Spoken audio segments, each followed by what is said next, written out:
પ્રધાનમંત્રી નરેન્દ્ર મોદીએ 79મો સ્વતંત્રતા દિવસના પર્વે લાલ કિલ્લાની પ્રાચીર પરથી 12મી વાર રાષ્ટ્રધ્વજ ફરકાવ્યો હતો। તે અગાઉ તેમણે રાજઘાટ ખાતે રાષ્ટ્રપિતા મહાત્મા ગાંધીજીની સમાધિ પર નમન કર્યા હતા। ત્યારબાદ પ્રધાનમંત્રી નરેન્દ્ર મોદીને ગાર્ડ ઓફ ઓનરથી સન્માનિત કરાયા હતા। પીએમ મોદીએ લાલ કિલ્લા ખાતે લાહોરી ગેટથી પ્રવેશ કર્યો હતો અને લાલ કિલ્લા ખાતે ધ્વજવંદન કર્યું હતું। પ્રધાનમંત્રી નરેન્દ્ર મોદીએ લાલ કિલ્લાની પ્રાચીર પરથી આજે પોતાના સંબોધન દરમિયાન ઘણા મહત્વના અને સટીક મુદ્દાઓનો ઉલ્લેખ કર્યો હતો તેમજ ભારતે મેળવેલી સિદ્ધિઓનો જયઘોષ કર્યો હતો। જાણીએ તે અંગેની મહત્વની વિગતો આ અહેવાલમાં। 79મા સ્વતંત્રતા દિવસ નિમિત્તે પ્રધાનમંત્રી નરેન્દ્ર મોદીનો લાલ કિલ્લાથી જયઘોષ, કહ્યું ઓપરેશન સિંદૂર દેશના આક્રોશની અભિવ્યક્તિ, તો ભારતે દુશ્મનોને કલ્પના બહારની આપી સજા, પાકિસ્તાનની ઊંઘ ઉડી ગઈ છે। વધુમાં કહ્યું લોહી અને પાણી એક સાથે ન વહી શકે, તો સિંધુ જળ સંધિની વાત કરતા કહ્યું કે સિંધુ જળ સંધિ અન્યાયી અને એકતરફી છે। ભારત પરમાણુ બ્લેકમેલ સામે ઝૂકશે નહીં। સાથે આત્મનિર્ભરતા તરફ ભારતની ગણાવી પ્રગતિ અને કહ્યું આત્મનિર્ભરતા એ વિકસિત ભારતનો પાયો છે।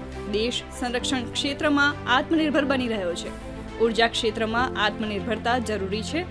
પરમાણુ ઉર્જા પર કામ ઝડપથી આગળ વધી રહ્યું છે। સાથે જ પરમાણુ ઉર્જામાં 10 ગણો વધારો કરવાનો પણ સંકલ્પ છે, તો સૌર ઉર્જામાં 30 ગણો વધારો થયો છે। 5 વર્ષ પહેલા સ્વચ્છ ઉર્જા લક્ષ્યાંક પ્રાપ્ત થયો છે। તો સાથે જ આધુનિક ભારતનો પરિચય આપતા કહ્યું કે રાષ્ટ્રીય ડીપ વોટર મિશન ટૂંક સમયમાં શરૂ થશે। ટેકનોલોજી 21મી સદીનું નેતૃત્વ કરી રહી છે, તો મેડ ઇન ઇન્ડિયા ચીપ વર્ષના અંત સુધીમાં બજારમાં આવશે। મહત્વપૂર્ણ ખનિજોમાં આત્મનિર્ભરતા જરૂરી છે અને અવકાશ ક્ષેત્રની ગણાવી ઉપલબ્ધિ, કહ્યું આત્મનિર્ભર ભારત હેઠળ ગગનયાન મિશનનું કામ પૂરજોશમાં ચાલી રહ્યું છે। આપણે અવકાશમાં આપણું પોતાનું સ્ટેશન બનાવીશું। રાષ્ટ્રીય ઉત્પાદન મિશન પર પૂરજોશમાં ચાલી રહ્યું છે કામ અને સમુદ્ર નીચે તેલના ભંડાર શોધવાનું પણ કામ ચાલુ છે। સાથે જ કહ્યું કે સમૃદ્ધ ભારત આપણો મંત્ર હોવો જોઈએ। આપણે ફક્ત ભારતમાં બનેલા ઉત્પાદનો જ ખરીદવા જોઈએ। તો પીએમ મોદીએ આગામી સુધારા અને યોજના વિશે જણાવતા કહ્યું કે આગામી પેઢીના સુધારા માટે ટાસ્ક ફોર્સની રચના કરાઈ છે। આગામી પેઢીના જીએસટીમાં સુધારો કરવામાં આવશે। તો આજથી પ્રધાનમંત્રી વિકાસ ભારત રોજગાર યોજના લાગુ કરાઈ છે।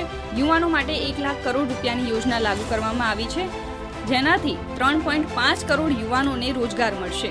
સાથે જ પ્રથમ વખત ખાનગી ક્ષેત્રમાં કાર્યરત લોકોને 15,000 મળશે। આ ઉપરાંત ખેડૂતો અને પશુપાલકોના હિતની વાત કરતા કહ્યું કે ખેડૂતો, પશુપાલકો, માછીમારોના હિત સાથે કોઈ સમાધાન નહીં થાય।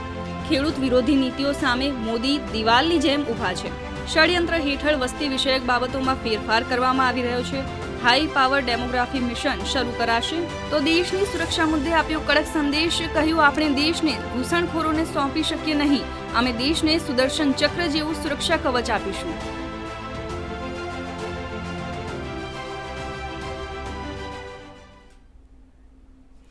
પ્રધાનમંત્રી નરેન્દ્ર મોદીએ તેમના સંબોધનમાં જણાવ્યું હતું કે આઝાદીનો મહાપર્વ 140 કરોડ સંકલ્પોનું પર્વ છે, તેમજ આ પર્વ સામૂહિક સિદ્ધિ અને ગૌરવનું પર્વ પણ છે। आजादी का ये महापर्व 140 करोड़